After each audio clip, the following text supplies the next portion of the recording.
একটা project node version 18 চায়, আরেকটা প্রজেক্ট নোড ভার্সন 22 চায়। এখন কি করবেন? ধরেন আপনার ল্যাপটপে কয়েকটা নোড.জেএস অ্যাপের প্রজেক্ট আছে।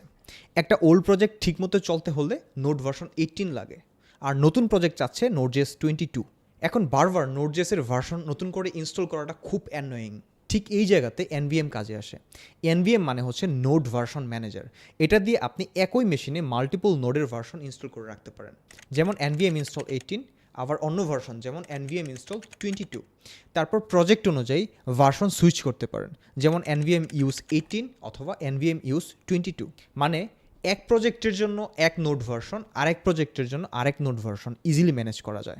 টিম প্রজেক্টে এইটা আরও ইউজফুল, কারণ সবাই সেম নোড ভার্সন ইউজ করলে আমার মেশিনে কাজ করে প্রবলেমটা কমে যায়। নোড ভার্সন নিয়ে সমস্যা হলে এনভিএম দিয়ে ভার্সন সুইচ করুন, লাইফটা ইজি হয়ে যাবে।